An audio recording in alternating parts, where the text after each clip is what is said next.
Hello everyone, I hope you all are fine. Today we are discussing about physics chapter 3 dynamics. So what is dynamics here? Dynamics is the branch of physics that studies the force that affect the motion of object and system. यहाँ पे dynamics क्या है? Dynamics हमारे पास एक physics की branch है जिसमें हम स्टडी करते हैं एक ऐसी फोर्स की जो किसी भी मोशन ऑब्जेक्ट को और सिस्टम को इफेक्ट पहुंचाए। वो हम डायनेमिक्स में स्टडी करते हैं। तो हमारा डायनेमिक्स का पहला टॉपिक क्या है? Newton's law of motion. So what is Newton first law of motion है? Newton first law state that every object will remain at rest or in uniform motion in a straight line unless compelled to change its state by the action of an external force। Newton first law हमारे पास ये बताता है कि कोई भी object अगर motion में होगा या रेस्ट में होगा तो वो ऐसे ही रहेगा। जैसे मतलब कोई ऑब्जेक्ट अभी रेस्ट में तो वो रेस्ट में ही रहेगा, अगर कोई ऑब्जेक्ट अभी मोशन में तो मोशन में ही रहेगा। वो हमारे पास न्यूटन फर्स्ट लॉ बताता है। इसका एक एग्जांपल है गोल्फ ऑन द टी। जैसे एक बॉल पड़ा है टी पे, जब तक हम उसे हिट नहीं करेंगे तो वो वहीं पे ही रहेगा।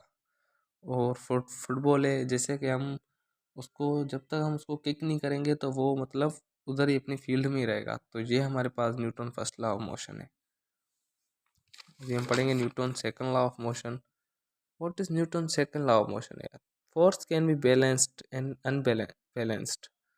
Force causes something to accelerate. It depends on the net force acting on the object that always cause acceleration. Newton second law motion ये होता है कि कोई भी फोर्स अगर बैलेंस हो या अनबैलेंस हो, वो किसी भी तरह की एक्सीलरेशन को फाइंड करे। जैसे कि वो एक्सीलरेशन डिपेंड करती है नेट फोर्स पे।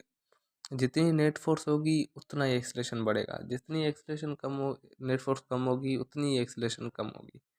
तो इधर हमारे पास एग्जांपल है हेलीकॉप्टर का। हेलीकॉप्टर को अगर आप एक्सीलरेशन दे के छोड़ देते हो तो वापसी नीचे ही आएगा। तो आगे हमारा एग्जांपल है ड्रोन। जैसे ड्रोन को आप किसी भी तरह मतलब आप ऊपर उड़ा के छोड़ दो तो वो इतनी रफ्तार से नीचे आएगा जितनी रफ्तार से वो ऊपर गया है। तो हमारा एक एग्जांपल और भी है बाईसाइकिल।